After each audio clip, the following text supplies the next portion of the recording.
Welcome to PR After Hours. I'm your host, Alex Greenwood. I'm your virtual mixologist of PR, marketing, management, and productivity news and tips, coming at you a couple of times a week, usually.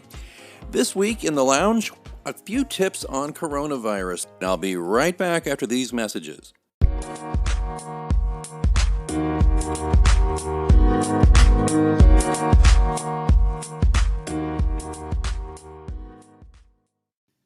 Hey, what's shaking? It's Alex Greenwood, host of PR After Hours here on Anchor FM.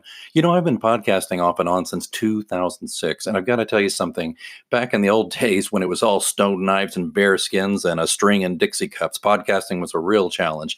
Fast forward to today, and it's still got a lot of challenges, especially for folks who don't have time to set up a home studio or go to a studio or things like that. So I found Anchor FM and I love it for how easy it is to create my own podcast here on this channel called PR After Hours.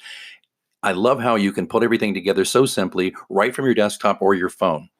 And there's so many great creation tools that allow you to record and edit your pod right there. And I just can't recommend that part alone enough. Also, though, Anchor will distribute your podcast for you, so it can be heard on Spotify, Apple Podcast, and many more. You can make money from this too with no minimum listenership. It's everything you need to make a podcast in one place. So download the free Anchor app or go to Anchor FM to get started. That's the Anchor app, or go to anchor.fm to get started. And we'll see you back at PR After Hours.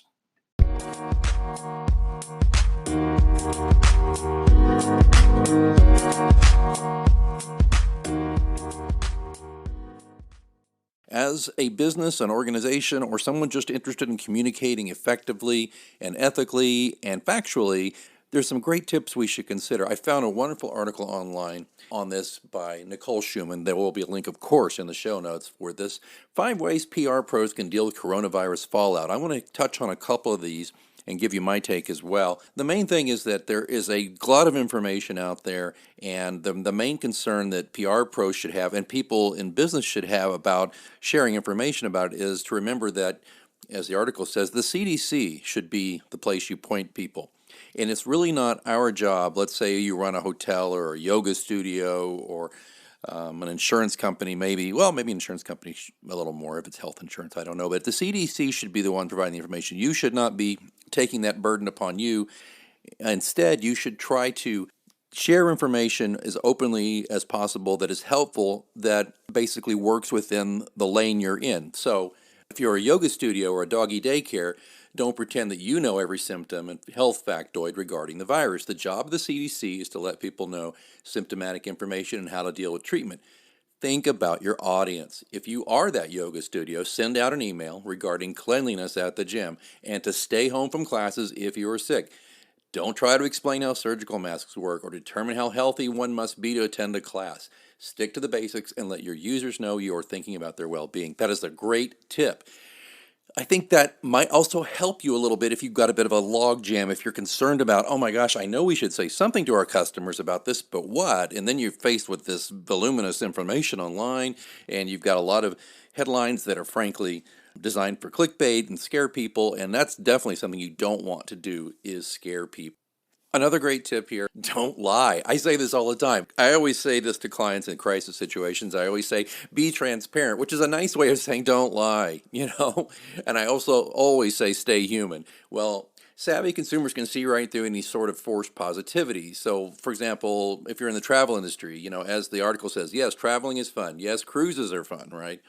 But if there's a real risk, it is the company's responsibility to communicate that with the public in order to prevent long-term repercussions. Calming messages are a nice thought, but ultimately people just want to know the facts and how they can best protect themselves. Mainstream media journalists look to pull out the truth at every opportunity. If something doesn't add up in your brand's crisis messaging, someone will eventually find out. Keep your messaging tight, on point, and full of the facts your consumers need. That will get more respect than any smile, hug, or kumbaya moment. That's a great part of that piece by Nicole Schumann, and I will put the link there. That's from the PR News Online. There's some more tips on there, but it's geared towards PR people, but there's plenty of messages there that anyone who does PR for an organization, say if you're that yoga studio, I'm sure you don't have a PR person on staff, but you do want to make sure that people understand cleanliness, basic hygiene, things that will help prevent transmission of a virus, or the flu for that matter. I mean, the coronavirus is the flavor of the month, unfortunately, but there's always things in flu season we can do to prevent the flu transmission by basic hygiene, cleanliness, not coughing all over each other, etc. I'm not going to go into more detail about that because, hey, I'm not the CDC. Don't turn to me to tell you how to stop the coronavirus, but you can turn to me for advice on how to talk about it with your clients and to share what you're doing in a transparent, honest, ethical, and human way.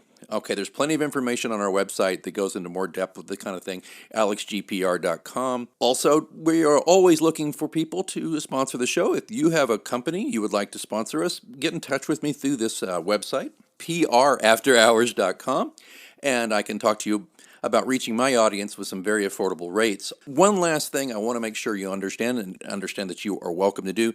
If you would like to ask me a question that I can use on the air, it's really simple. Go to Anchor FM and get an account. It's free. And then through your smartphone or your desktop, you can record a question that will automatically be sent to me. And when I record the next episode, I can play that and answer the question as best I can. Okay, the main thing here is don't panic.